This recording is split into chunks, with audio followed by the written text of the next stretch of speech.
The sky over Gold Beach, Oregon, wore a dim, still grey cloak that morning. Clouds lingered low, but the sea was calm, almost unnaturally so. Elliot Granger, age 67, moved with the ease of repetition as he untied the rope from the old wooden pier. His boat, the Marlin's Wake, creaked as it swayed with the gentle rhythm of the incoming tide. Elliot had fished these waters since he was 17. He'd seen storms that cracked the heavens, fog that swallowed entire fleets, and sunrises so fierce they seemed painted by God's own brush. But in recent years, he fished not for profit, nor even routine, but for peace. There was something about the pull of the water that steadied his grief. His wife, Lillian, had died 2 decades earlier in a boating accident not far from the jetty. Their son, Caleb, joined the Marines at 19 and never came home from his second tour in Afghanistan. After that, Elliot stopped speaking much. People in town respected his silence. They called him the man who fishes the horizon. That morning, like every other, Elliot cast off at 3:45 a.m., a thermos of black coffee at his side, and a box of salted crackers tucked beneath the bench. He wore his usual flannel shirt, green windbreaker, and a beanie that had once been navy blue but now clung to a shade between storm cloud and smoke. He didn't use radar or sonar.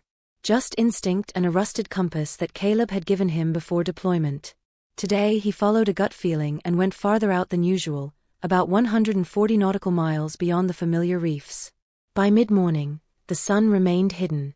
The sea was still eerily quiet, broken only by the soft splash of the bait net and the rhythmic creak of the boat hull. Then came the sound. A sharp, thunderous splash behind him, far too heavy for a fish. Elliot turned instinctively, scanning the water. At first, he saw nothing but ripples and a faint dark shadow beneath the surface. Then the shadow surged upward, breaking the surface in a chaotic spray of salt water and foam. A massive body flailed in the waves. Elliot's first thought was a sea lion, or maybe a dying orca. But as the creature turned toward him, and its face rose above the water, his breath caught. A lion. En African lion. Sodden, exhausted, and thrashing weakly as it tried to stay afloat. Elliot blinked. Once. Twice. He whispered, "Jesus Christ," and stumbled backward, knocking over his bait bucket. The lion wasn't supposed to be here, couldn't be here. There were no islands nearby. No floating zoo. No explanations. The beast was enormous. Male. Its golden mane, drenched and darkened by seawater, clung to its neck like the kelp lines Elliot sometimes hauled from crab pots. Its eyes, though half-lidded from fatigue, caught the light. Elliot stood still. Every nerve in his body urged him to cut the motor and drift away. But something in those eyes stopped him. They weren't wild. They weren't blank. They were pleading. The lion didn't roar. It didn't lunge. It simply treaded water, its massive paws slipping beneath the surface, its breaths coming in strained gulps. Without entirely knowing why, Elliot reached for the emergency rope coil and tossed one end toward the beast. "If you understand," he muttered, "take hold." And to his astonishment, the lion did. It bit gently onto the rope, not tearing it, not yanking, simply holding. Elliot heaved with every muscle he had. His shoulders burned, and his hands bled as the soaked lion thudded halfway onto the back platform of the boat. The animal didn't resist. It collapsed, sides heaving, its chest rising and falling in shallow pulses. For a long moment, neither moved. The boat rocked beneath their combined weight. Elliot leaned against the side rail, heart pounding like a drum. Then cautiously, he approached, eyes locked with the lion's. "I don't know who you are," Elliot whispered, "or what kind of hell brought you here. But you're not dying on this boat." He fetched a towel, an old U.S. Marine Corps blanket, and covered the animal's upper torso. It was cold to the touch. He poured a small tin of fresh water and placed it near the lion's muzzle. It lapped at the liquid slowly, deliberately, as if trying not to offend. The moment etched itself into Elliot's memory like fire into driftwood. He sat across from the beast, back against the supply chest, staring at the waves. Above them, the clouds had begun to shift, a thin sliver of sunlight slicing through. Time slowed. The ocean became a hushed witness. For an hour, neither man nor lion moved beyond breath. Eventually, Elliot stood. "I don't know your name," he said, "but I figure you deserve one." Yell'll call you Leo. Seemed fitting anyhow. The lion's ears twitched. A small, nearly imperceptible nod of its massive head followed. Elliot blinked again. Well, hell, he muttered. Dis c'est juste a story elle tell. This is a story nobody'll believe. By the time they returned to the harbor, dusk had begun to settle. Elliot draped tarps over the boat and parked it in a quiet corner of the dock, away from prying eyes. He carried Leo, half lifting, half dragging, into the old fish processing shack he hadn't used in years. He laid the lion on a cot of burlap and straw. That night, Elliot didn't sleep. He sat beside the cot with a lantern casting shadows along the wooden walls, watching Leo's chest rise and fall, and wondering, where did you come from, creature of the land wandering the sea? What nightmare spat you out into my world? But the lion did not answer. It only breathed, slow and deep, I'm grateful for one more night of life. Elliot closed his eyes for a moment and murmured, you survived something. And now I think so will I. The ocean, far beyond the walls, whispered in reply. By dawn, the rain had come. It fell in quiet sheets over Gold Beach, tapping rhythmically on the corrugated metal roof of the old fish shack. Inside, Elliot sat beside the lion, a chipped ceramic mug of cold coffee cradled in his hands. He hadn't slept, but he wasn't tired. Not in the usual sense. His mind raced in measured circles, trying to fit Leo, this impossible creature, into the logic of his small weathered world. Leo was still alive. Barely. The lion had not moved much throughout the night, save for the occasional tremor in its legs and the quiet rise and fall of its ribcage. Elliot had draped a second blanket over its torso, more for comfort than warmth. He had no idea what lions were supposed to eat in recovery. In the end, he boiled rice in broth and set it beside the cot, hoping the scent might stir something.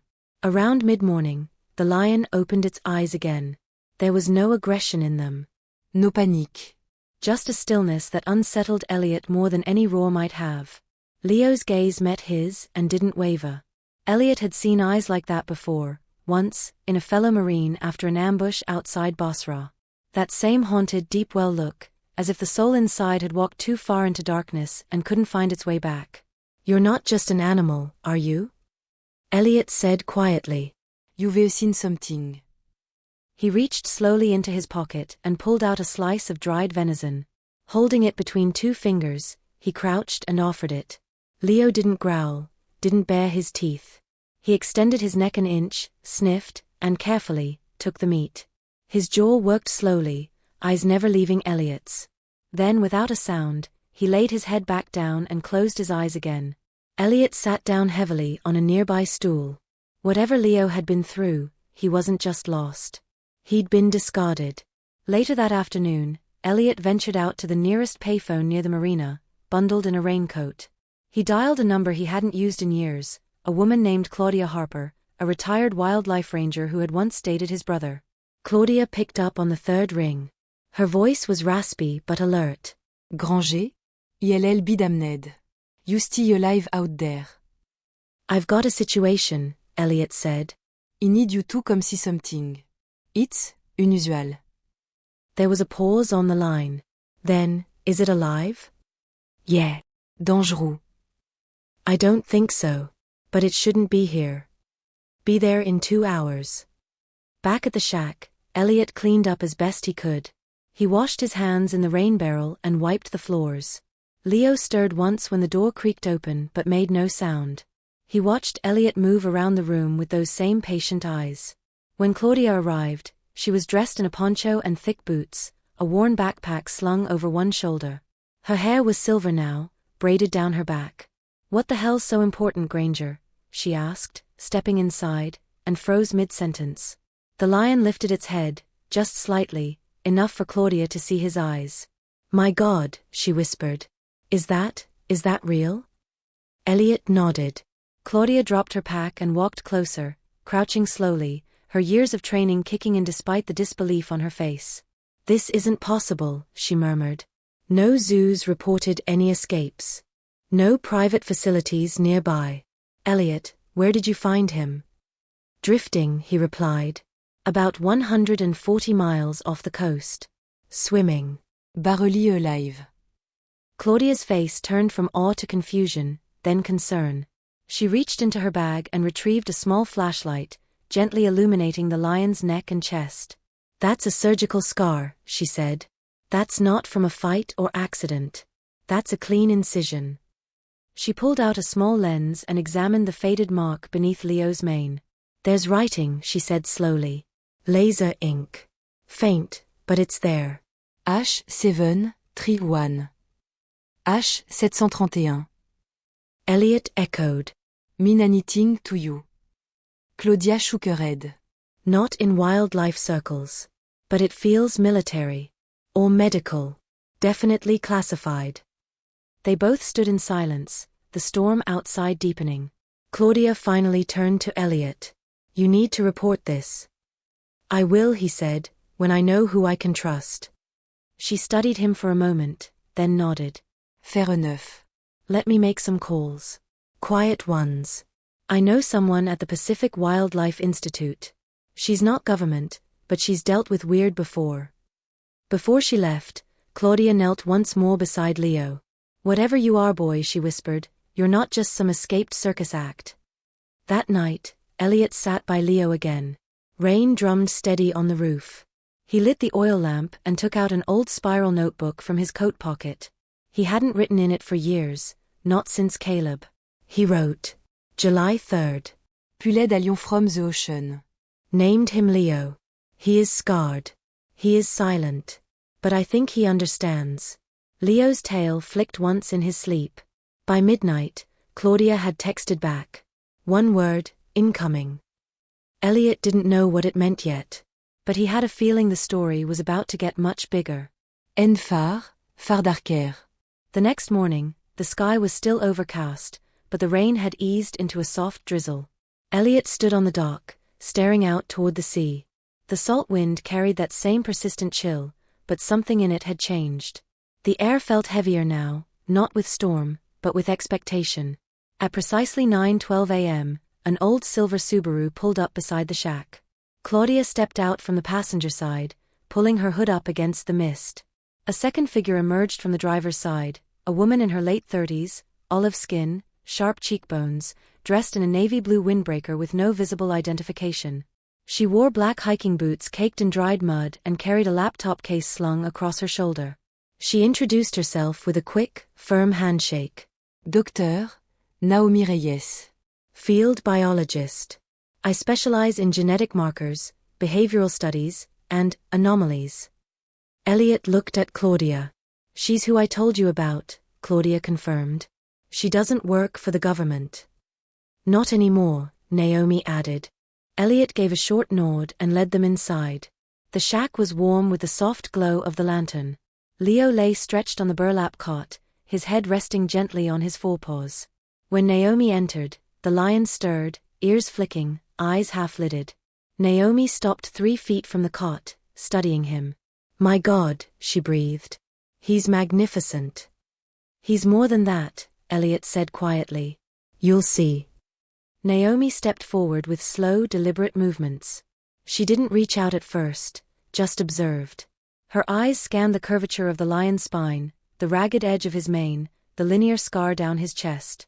This isn't natural, she said after a moment. That incision, perfectly symmetrical. Nos tissus peu craignent. Nos infections. That's high-grade surgical work. She knelt beside Leo, opening her case.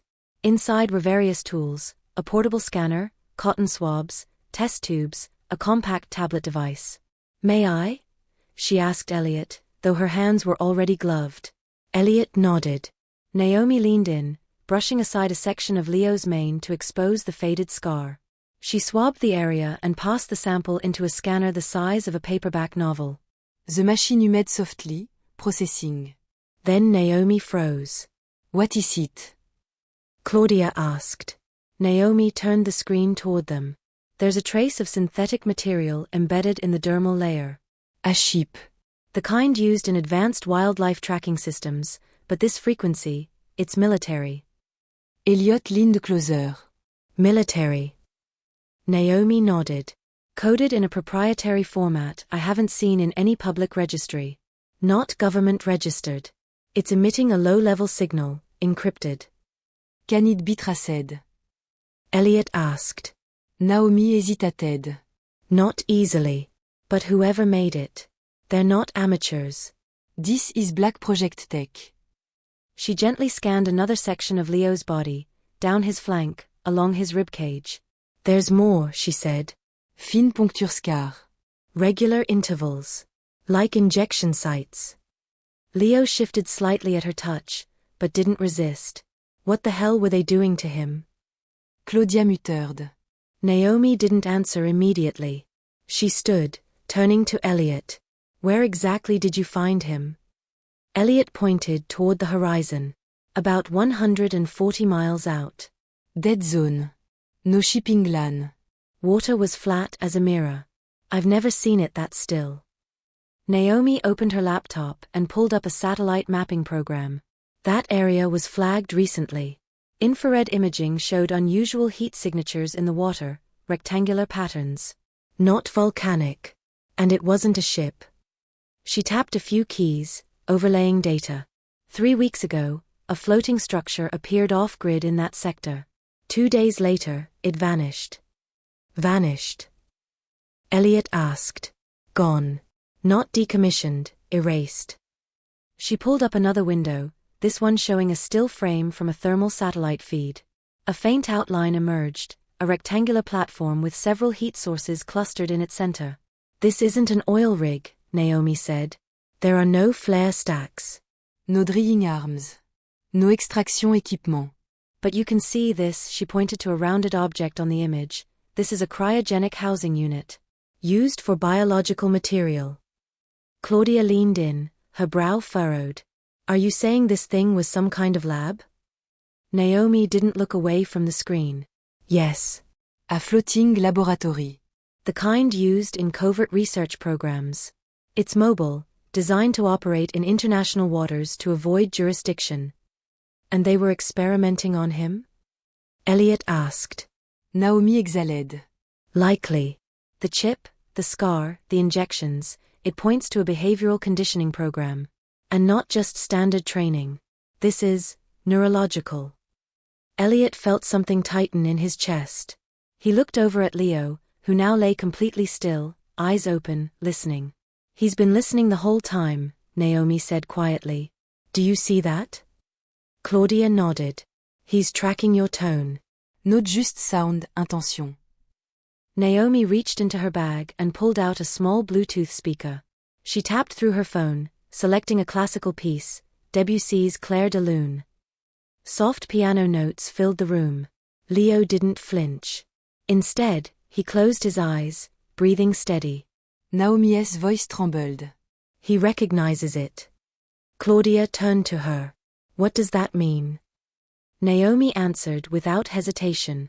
It means he was exposed to this before. Probably during conditioning. It means he remembers.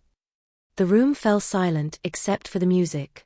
Elliot walked slowly toward Leo and knelt beside him. He reached out and gently touched the lion's paw. It was warm, steady. He's not just remembering music, Elliot said. He's remembering what it meant to be treated like something more than a beast. Naomi's eyes softened. Then we have a decision to make. Elliot stood, facing both women. What kind of decision? To go public, Naomi said. To show the world what was done to him. The ship, the scar, the way he behave, it's all evidence. But if we do that, whoever made him will come looking. Hard. Elliot glanced back at Leo. The lion's tail twitched once, then went still. I didn't pull him out of the water to make him a trophy, Elliot said. If we tell the truth, we do it right. On our terms. Naomi nodded. Then we start gathering everything. Blood samples, tissue markers, chip data. We build a dossier. And we make sure the right people see it. Claudia added, and we keep him safe. Whatever it take. The storm outside had passed by noon. The sky remained clouded, but the air was clearer somehow, sharper. Inside the shack, the three of them worked. They moved carefully, methodically, around the lion that should never have existed in this place. Elliot took notes. Naomi scanned and recorded. Claudia watched the windows. And Leo lay still in the center, calm but alert. As if he knew, in some primal way, that his story was beginning to be told. Not as a curiosity. Not as an experiment. But as a witness. Naomi's contact responded 2 days later. She had sent encrypted data to an old colleague, Dr. Marcus Denning, a former satellite imaging analyst who now worked independently from his off-grid cabin in Montana. Naomi had once trusted Marcus with sensitive environmental data when federal agencies tried to cover up an oil spill off the Aleutian coast. He was the kind of man who no longer believed in institutions, but still believed in truth. His reply came in a 2 a.m. email titled only, "You were right." The attachment was a time-stamped series of satellite thermal images, stitched together in sequence. They showed a clear progression, a rectangular structure roughly the size of a football field floating 120 miles west of the Oregon coast. The rig's signature was strange: no burn-off flares, no sonar pings, no evidence of drilling. Yet the heat maps revealed concentrated activity, cooling systems, movement, internal thermal fluctuations consistent with lab-grade freezers and power regulation. But what stunned Naomi most was the last image. A single dark shape, roughly lion-sized, was seen falling from the platform, followed by a brief spike in heat dispersion. Less than an hour later, the platform's signature disappeared entirely from satellite view. Vanished. No trace. She drove through the night to Elliot's shack, arriving just before dawn. The first light of morning painted the sky in soft pastels as she stepped out of the car, laptop clutched tight, breath fogging in the cold air. Elliot was already up, repairing a net outside the shack. Claudia sat nearby, sipping coffee, watching the surf. Naomi didn't waste time. She opened the laptop and placed it between them. "This is what we're dealing with," she said. She clicked through the images. Elliot leaned forward. Claudia S. Eisnerode. "It's real," Naomi said. The platform existed. The team est en match, the DU pulled Leo from the sea. And this. She paused at the final image, where the dark shape tumbled from the platform. "That's him." Elliot said nothing. His fingers clenched around the netting twine. "They dumped him," Claudia said flatly. Like trash. Naomi nodded. "Or worse. They saw something they didn't like, maybe a side effect, a reaction, something unpredictable, and decided to cut the cord." Claudia added, "and erased the entire platform to cover it." Elliot stood and walked slowly toward the shack. He opened the door and looked in. Leo was awake, head raised, eyes alert but calm. "They tried to erase you," Elliot said softly. "But you floated back." That afternoon, Naomi reached out to a quiet network of biologists, investigative journalists, and ex-intelligence whistleblowers. She didn't broadcast anything public. Not yet. But she seeded the information, like breadcrumbs. One response came faster than expected. An anonymous source, using the alias Rook7, sent her a classified document from an encrypted file-sharing network. The document was a personnel file, fragmented but damning. It listed experimental protocols under a project name, Captain Beta 17. The target, advanced behavioral modulation in non-human mammalian subjects with high neural complexity. Test subject, Alpha, 3, Pantraleo. Male. Imported. Subject exhibits neuroadaptive response to auditory stimuli. Memory retention beyond expected baselines. Under notes, one line was highlighted. H731, vessel approved for deep-sea cognitive resilience trials. Deployment off-grid. Terminate upon anomaly. Claudia swore under her breath. Naomi felt her stomach tighten. H731. It matched the faint tattoo on Leo's scar. It matched the chip's data signature. It matched everything. They were trying to condition him, Naomi said. Like a soldier. Train his instincts. Modifie behavior. Maybe even suppress aggression. Elliot looked at her. And when it didn't work the way they wanted. They discarded him, she finished. The revelation hung in the air like smoke. That evening, Elliot opened the shack's back door and let the sea air in. Leo lifted his head slowly and without prompting, stood on unsteady legs. He moved toward the open door, sniffing the breeze. They watched as he stepped onto the porch, his massive frame silhouetted against the fading sun. For a moment, he stood there, breathing deep, eyes scanning the horizon. Then he let out a sound, not a roar, but something lower. Sader. A groan of memory. It made Elliot's bones ache. He remembers, Naomi said. Claudia sat down beside the lion, no longer afraid. Then the world needs to remember too. That night, Naomi compiled everything. Documents, images, datalogue, satellite photage, into a dossier. She encrypted it and sent it to 3 trusted sources, one in the UK, one in Canada, one with a legal aid group in Geneva. Attached was a simple message. A lion was thrown into the ocean to bury a secret. He didn't sink. Neither should the truth. The next day, a journalist from The Atlantic, operating under a confidential tip, reached out. She had one question: is it true? Naomi replied, more than you can imagine. But they all knew what came next. The story would go public. And when it did, someone would come looking. Not for the data. Not for the truth. For the lion. For the witness they failed to kill. Elliot began reinforcing the shack. Claudia brought in supplies, medical, rations, tranquilizers, in case Leo needed to be moved. Naomi stayed, her eyes tired but determined. Leo slept in the corner, but every so often he opened his eyes, not in fear, not in pain, but in quiet awareness. He knew. They had opened a door that wouldn't close again. But Elliot also knew something else. If a man who had lost everything could choose to protect a creature the world had given up on, maybe the world itself wasn't beyond saving. Not yet. 3 days after the leak, the world began to stir. It started quietly. A footnote on a Reddit thread. A speculative post in an underground science forum. Then a short article in an independent Canadian blog. Was a genetically modified lion found in the Pacific? The piece included blurry thermal satellite images and referenced a floating research rig labeled only CB9. It was dismissed by most as conspiracy theorist fodder. But some people paid attention. Naomi received a message through a secure, anonymous channel. The subject line was one word: regret. The Sender, wie achtret. Encrypted text followed. I was there. I was one of them. I opened the cage. Not out of bravery. Out of guy. If you really want to understand, meet me. 46.2290 N, 122.2167 W. Comme Alon. Naomi copied the coordinates into her map software.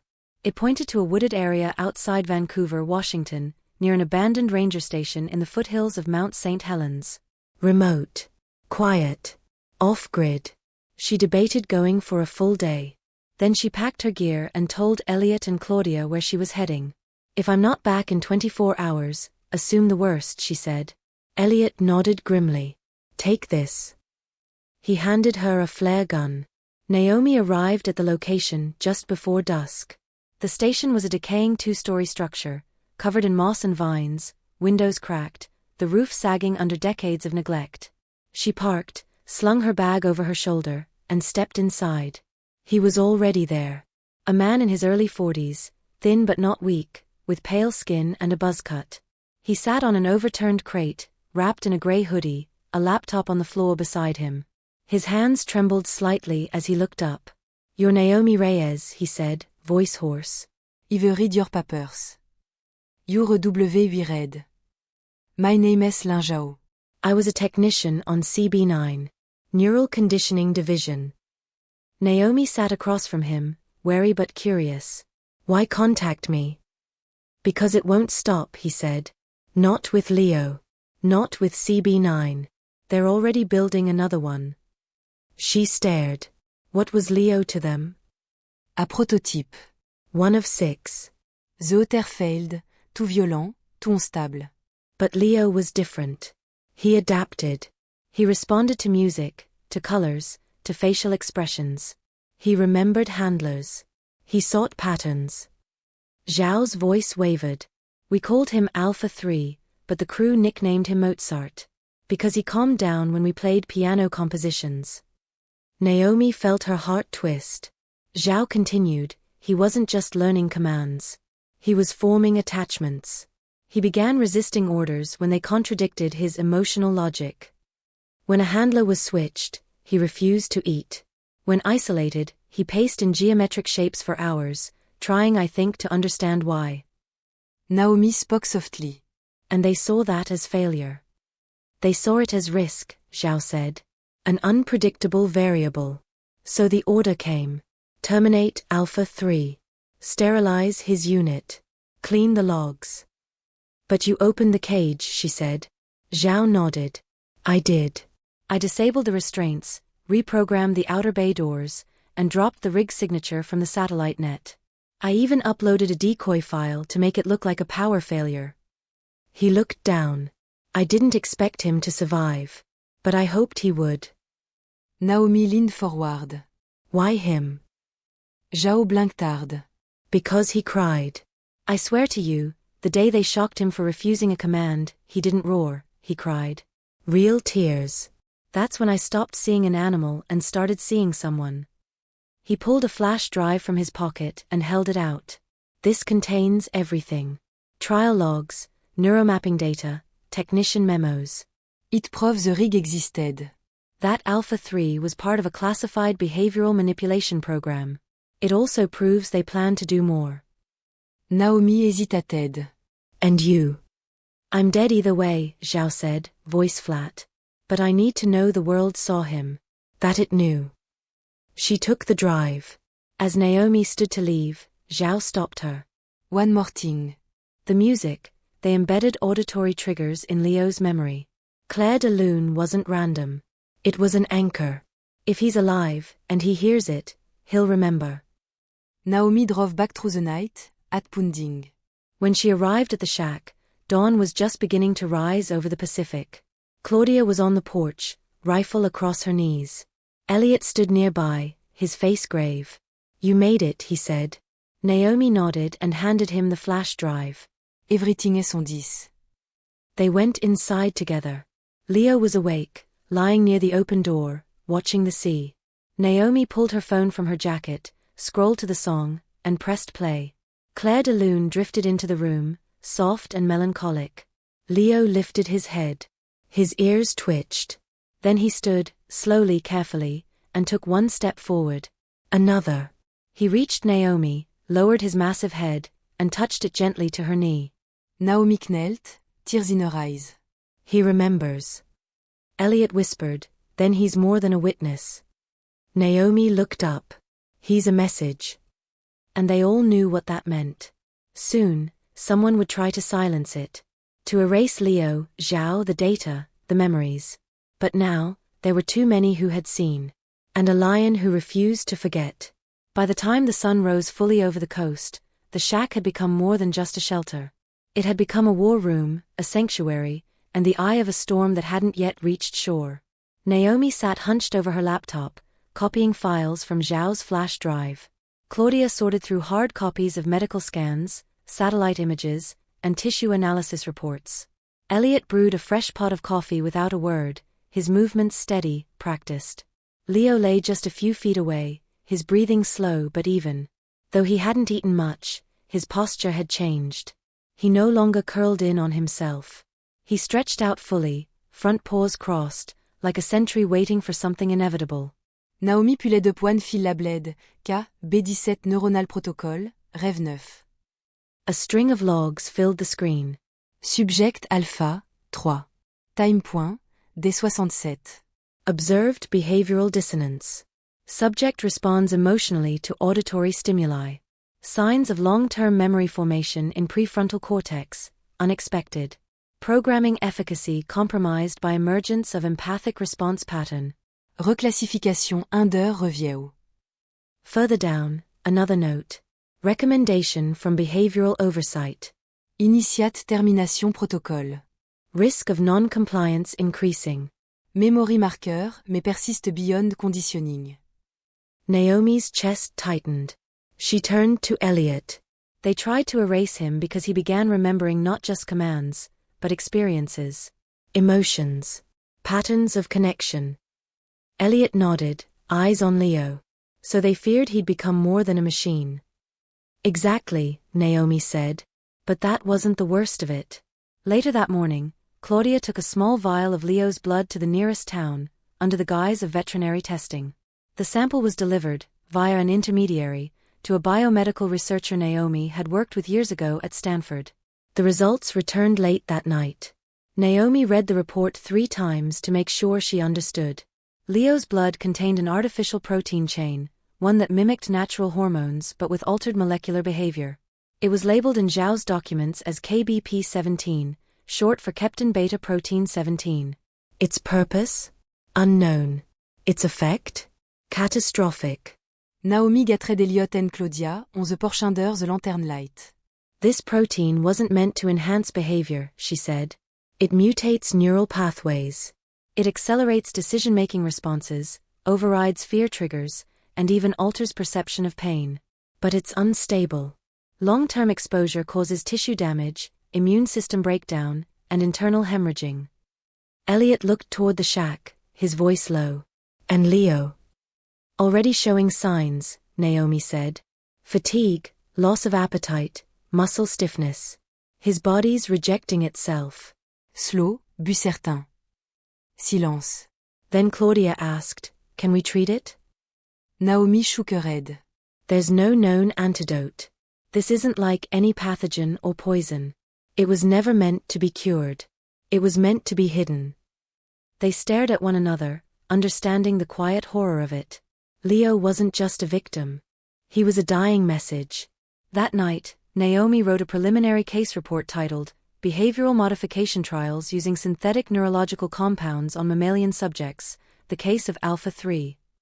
She detailed every scrap of evidence, blood samples, protein sequences, behavioral patterns.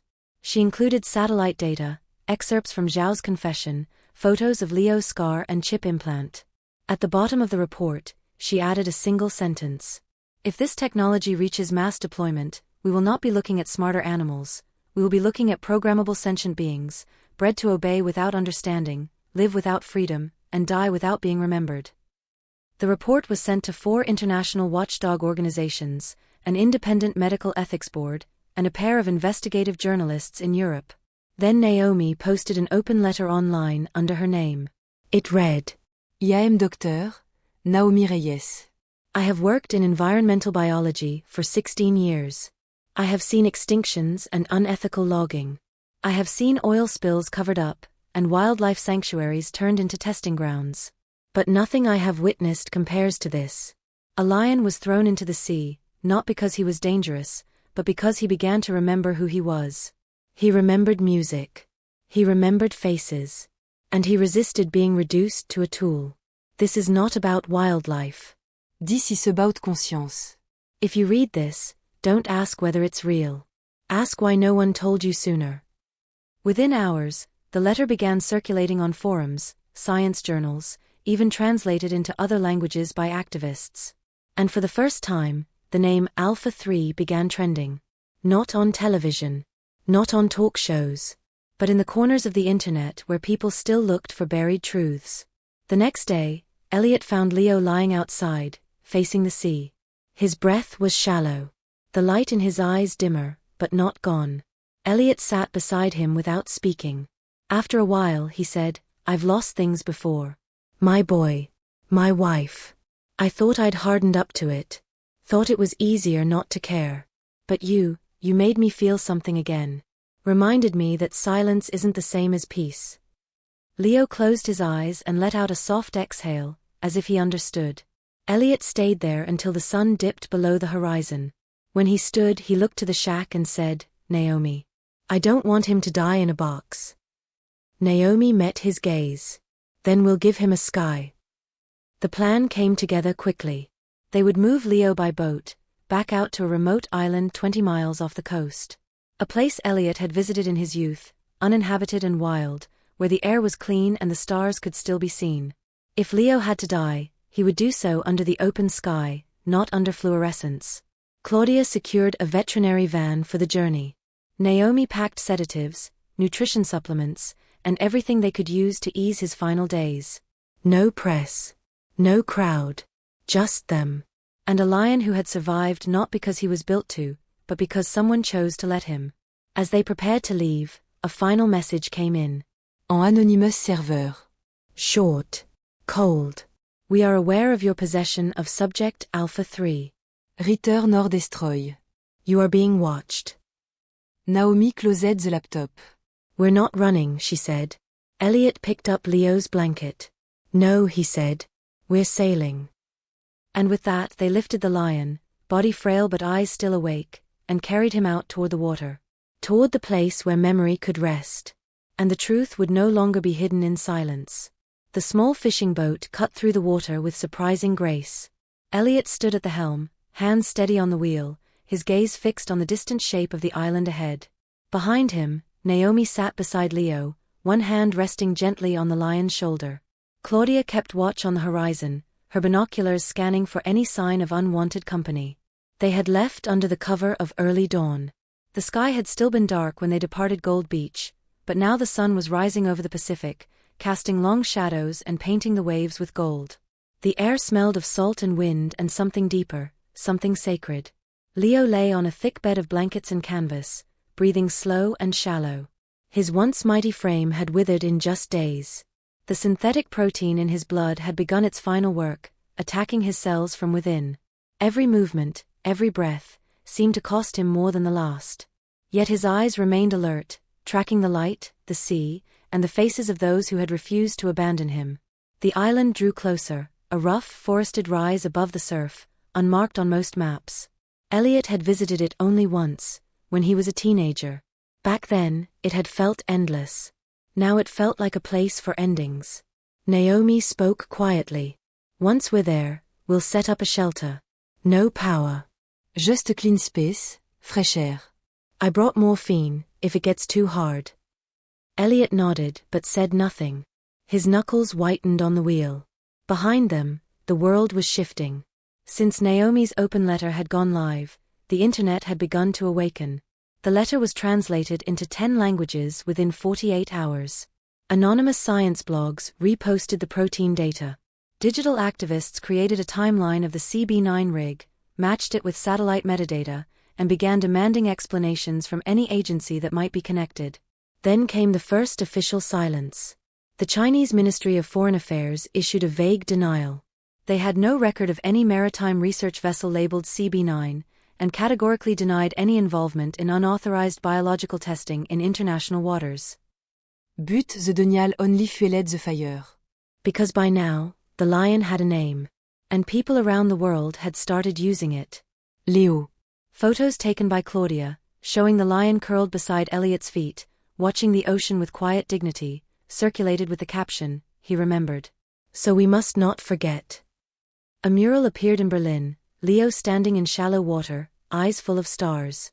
A video essay by a French documentarian titled The Witness in the Waves went viral, drawing parallels between Leo's story and historical abuses in scientific experimentation. Even celebrities began to chime in. An Oscar-winning actor tweeted, "A lion with a memory is more human than those who tried to erase it." But not all the attention was welcome. 3 days after the leak, Naomi's former research office in San Francisco was quietly shut down. 2 of her academic colleagues were placed on temporary administrative leave. And Claudia received a phone call from a blocked number. The voice on the other end simply said, "Return the asset." Hors suffit the conséquence. She didn't answer. She simply hung up and walked out to the dock, where Elliot was fixing the radio antenna. "We have to move faster," she said. He nodded. "Already ahead of you." Back on the island, Elliot's boat reached the shallow bay where jagged rocks formed a natural inlet.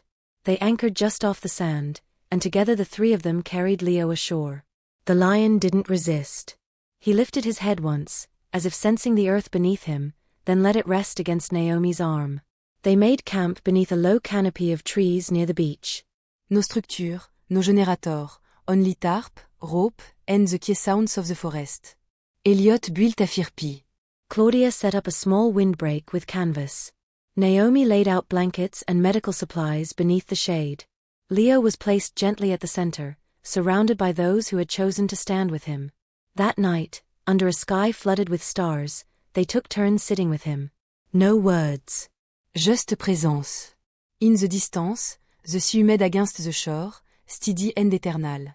The next morning, a message came through on Naomi's satellite phone. It was from a contact at a European Human Rights Tribunal. The message read, "We have received your files. The documents are damning. A formal inquiry into offshore biological testing will be launched within the week. Leo's story is no longer a whisper. It's a reckoning. Naomi showed the message to Elliot, then knelt beside Leo. You did it, she whispered. You made them listen. Leo blinked, slow and deliberate. His tail flicked once. He was still here. Still fighting. Back in Oregon, reporters began gathering near Gold Beach, looking for Elliot Granger, the fisherman with no phone and no patience for cameras. They found only his empty dock, his quiet house, and a hand-painted sign that read, "He's not your headline. He's our history." Some tried to reach Naomi through university channels. They found deactivated emails, bounced voicemails, closed offices. But the digital trail had already been lit. Leo's name entered academic forums. Ethics committees held emergency sessions. A coalition of wildlife preservationists demanded a global ban on behavioral reprogramming in mammals. A group of bioethics professors launched an online course titled Memory, Morality, and the Case of Leo. A simple trousse ad Pierre-Stezenoise. That even in silence, suffering could speak. That even a lion could become a mirror. On the island, days passed slowly. Leo no longer stood, but he watched the world around him with quiet grace. Naomi continued to feed him with a syringe, small amounts of water, broth, and medicine. Elliot talked to him every night, recounting memories of his wife, his son, the sea. Claudia played music, only once each day. Clair de lune. Every time the first notes drifted into the trees, Leo would lift his head. Eyes open. Listening. On the fourth night, he didn't lift his head. But he still listened. And when the music ended, his eyes closed gently, as though he were simply tired, not fading. The three of them sat by his side, silent. No one said the word goodbye. Because it wasn't the end. Not anymore. Leo had lived. And the world, finally, was beginning to remember. 3 days after Leo's breath finally quieted beneath the stars, the island stood still. There had been no drama, no final roar, no struggle. Just a long, slow exhale as if the sea itself had drawn him home. Elliot was the one who noticed first. He sat beside Leo's body, hand resting on the lion's mane, eyes closed, lips moving with a silent prayer. When he opened his eyes and looked into Leo's still, glassy ones, he simply whispered, "Rest easy, friend," and stood up. They buried him at dawn, at the highest point on the island. Claudia picked the spot, a small rise just above the treeline, where the wind could carry his scent out to sea. They dug with hands, sticks, anything they could find. Elliot insisted on wrapping the body himself in a thick canvas sheet, marked with a faded Marine Corps insignia. He said Leo had earned a soldier's rest. No headstone. Just a ring of stones around the mound, and a weathered plank where Elliot carved 4 words with a rusted knife. He remembered. So must we. Naomi placed the last stone atop the grave, then stepped back. The wind moved gently through the trees, as if in reverence. They left the island that evening. The boat moved slowly across the water, but not because of engine trouble. Elliot kept the throttle low, as if rushing would disturb something sacred. No one spoke until they saw the coastline again. Back on the mainland, the world had caught fire.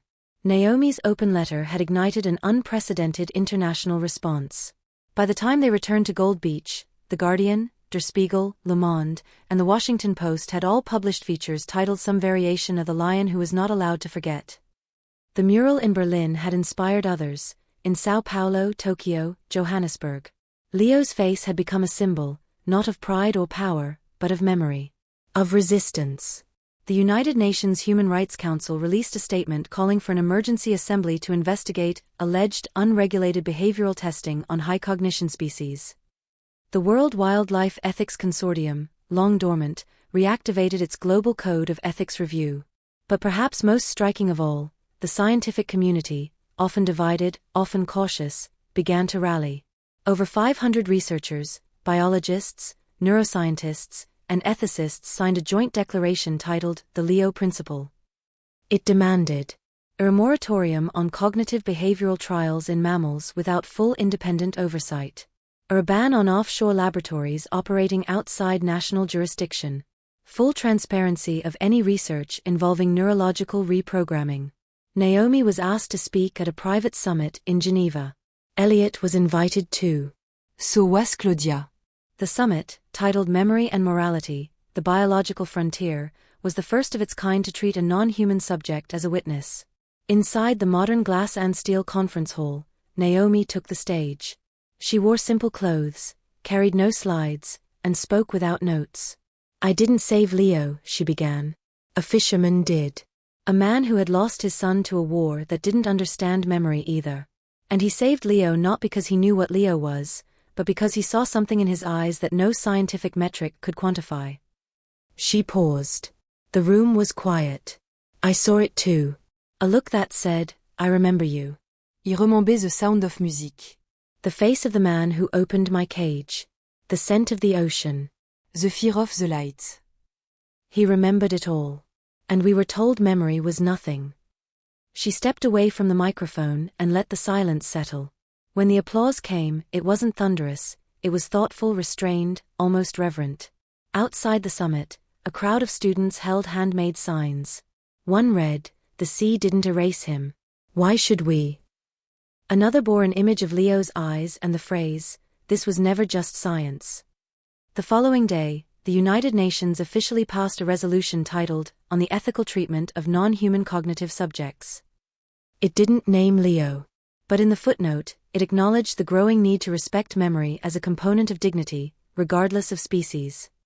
Meanwhile, back in Oregon, something unexpected happened. The Oregon State Wildlife Authority announced it had designated the small island where Leo was buried as a protected site of ethical significance, the first of its kind in the United States. No développement, no tourisme, no naming. Only préservation. The location would be left unnamed publicly, but a single flagpole would be raised near the burial site. Atop it would fly a white flag bearing no country's emblem. Only a lion silhouette, drawn in tigre lines, and beneath it the word. Let those who were made remembered, stay remembered. Elliot attended the flag raising alone. Naomi and Claudia stayed behind, giving him space. He stood beneath the pole in the late afternoon sun, the wind pressing gently against his weathered coat. He didn't cry. But he stayed a long time, hand resting on the post, eyes on the horizon. When he returned, he placed a photograph on Naomi's table, one taken from a distance, grainy but clear. It showed the flag, Leo's grave, and a seagull perched beside the ring of stones, as if guarding it. Naomi stared at the image for a long time. Then she added it to her presentation materials, not for another conference, but for a classroom she would return to one day, when she would teach students not about genetics or behavior, but about why science needs a soul. And when she did, she would start with one story. About a lion who was supposed to forget, but didn't. And a world that finally chose not to look away. The letters began to arrive in late autumn. Not emails. Not press releases. Real letters, handwritten, folded neatly, sealed in envelopes with international stamps. They came from Germany, from South Africa, from schools in India and Denmark. Some were written by children. Others by scientists. A few by veterans. Each of them addressed the same man, Elliot Granger, Gold Beach, Oregon. They found him through word of mouth, through shared maps, through whispers online. Many simply wrote to the fisherman, and somehow the post office, perhaps understanding something greater, delivered them anyway. Inside, the messages were simple. "I saw Leo's story and I cried. I read what you did. It gave me hope. I used to think we couldn't change anything. Now I think we just needed to remember." Elliot kept every letter. He didn't frame them. He didn't sort them. He simply placed them in a wooden box beside the fireplace and added a log whenever the wind outside got too cold.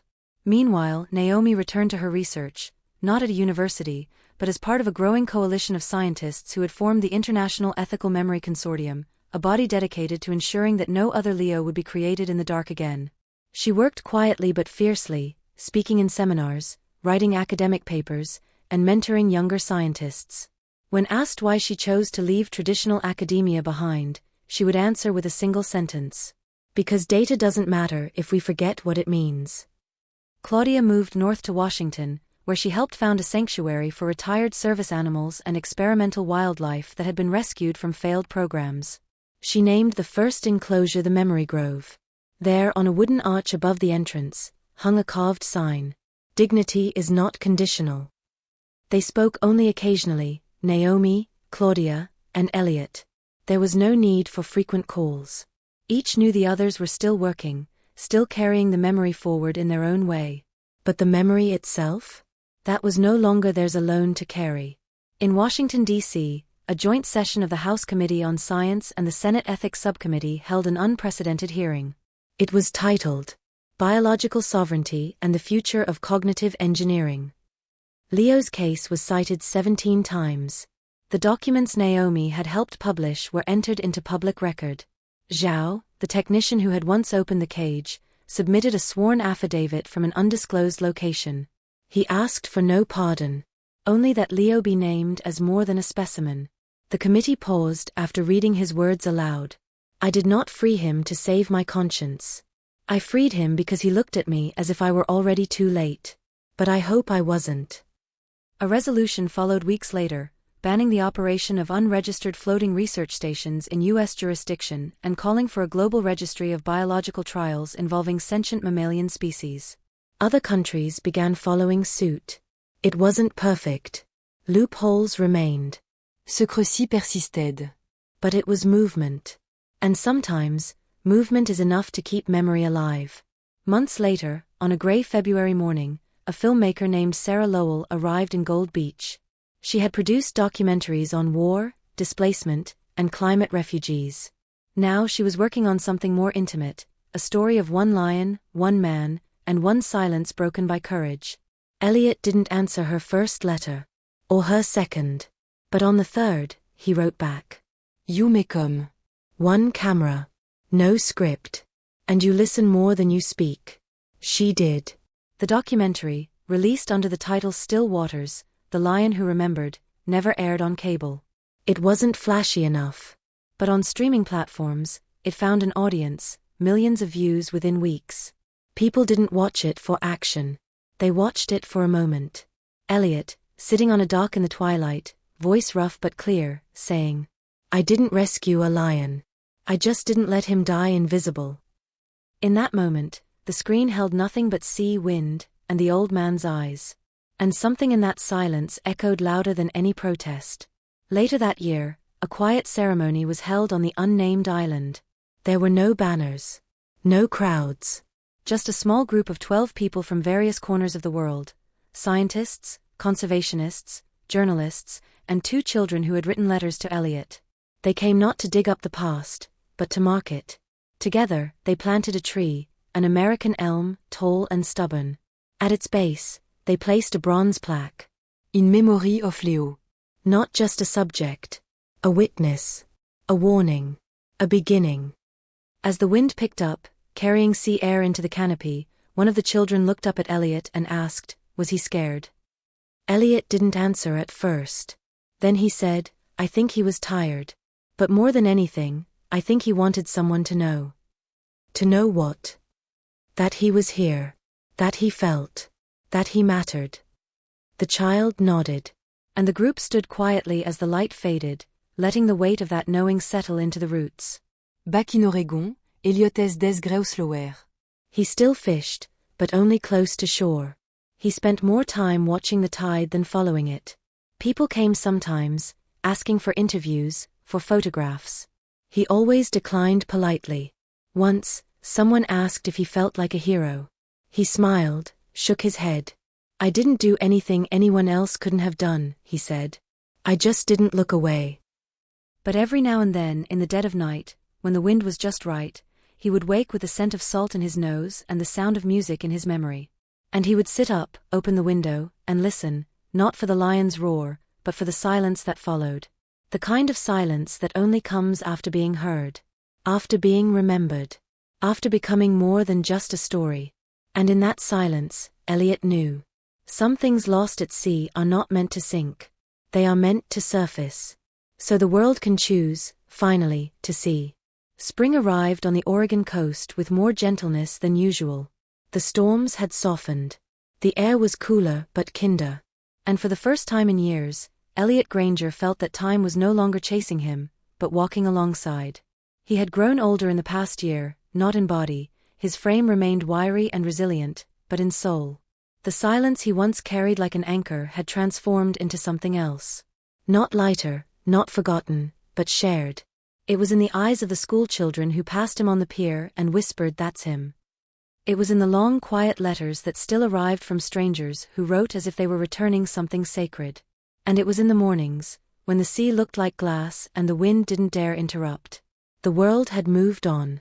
But Leo had stayed. Not in body.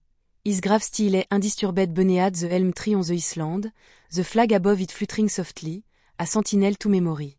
He stayed in something harder to explain, a shift in how people spoke, how they listened, how they looked at the animals around them, not just as subjects of curiosity or symbols of wilderness, but as beings with inner lives, mysteries of their own. In universities across the world, the Leo case became part of curriculum. Not in biology or veterinary science, but in ethics, in philosophy, in political theory. Professors used it to teach about the limits of knowledge, the cost of progress, and the meaning of conscience. Some treated it as a parable, others as history, but no one called it myth. Naomi stood before a group of first-year students in a lecture hall in Boston, her voice steady as she clicked through a series of slides.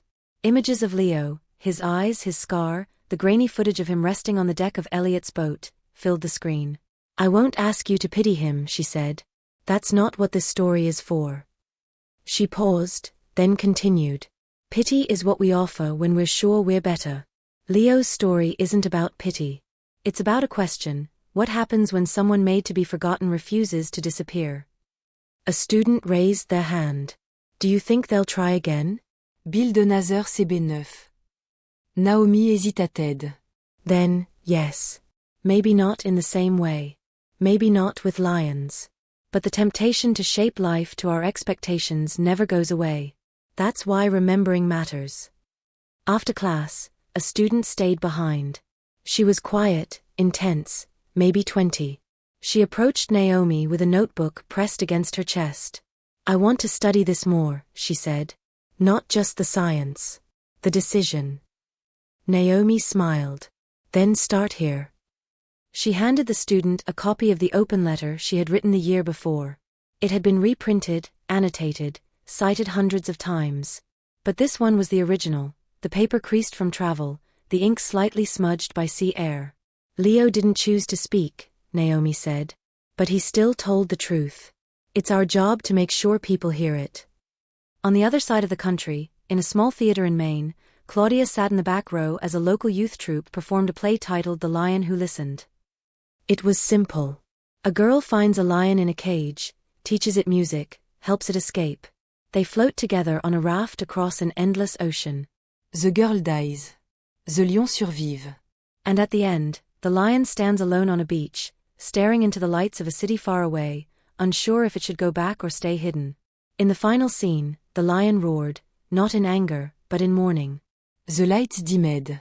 The applause came slowly, then stronger, then rose into a standing ovation. No one knew Claudia was there. She preferred it that way. She left before the house lights came up, walking alone into the night, feeling the soft echo of the final roar vibrating through her chest. Back in Gold Beach, Elliot stood on the same dock he had launched from the day he found Leo. The wood had been re-nailed, the posts replaced, but the feel was the same, salt-soaked, solid, a place of stillness. He no longer fished as often. Sommetti mais juste sat there, leg dangling over the edge, staring out at the line where the ocean met the sky. That day, a boy approached him. 11, maybe 12, holding a notebook. He looked nervous. "You're the one from the story, right?" the boy asked. Elliot didn't answer right away. Then he nodded. "I suppose." The boy opened his notebook. "I wrote a poem. About Leo." Elliot looked at him. Let's hear it. The boy cleared his throat. He came from the sea. Not to hunt, not to roar, but to remember. What they told him to forget. And a man, who thought he was done feeling, helped him be seen. So we saw. And we won't stop looking. When the boy finished, Elliot sat very still. Then he smiled. "Good poem." "Thanks," the boy said. "My teacher said we had to write about someone brave. I picked Leo. And you?" Elliot chuckled softly. "He was the brave one. I just opened the door." Later that week, Eliot mailed a copy of the poem to Naomi and Claudia. He wrote one line beneath it in his crooked script. Memories are current. It keeps pulling us forward. Allons à we don't let go. And still, the story moved. A composer in Norway wrote a symphony called Alpha 3. A filmmaker in South Korea released an animated short based on the moment Leo touched his head to Naomi's knee. A school in Nairobi renamed its ethics wing, the House of Leo. Each act, each echo made clear, the lion had not vanished. He had scattered, into conversations, into songs, into hands that reached to draw and write and build in his name. Not as idol, not as myth, but as memory made permanent. And somewhere on a quiet island where no tourists came, beneath an elm tree that bent gently toward the sea, a flag still flew. Not for glory, not for power, but for the truth that had once floated, broken and bleeding, across an ocean, and reached a man who chose to pull it from the water. And listen.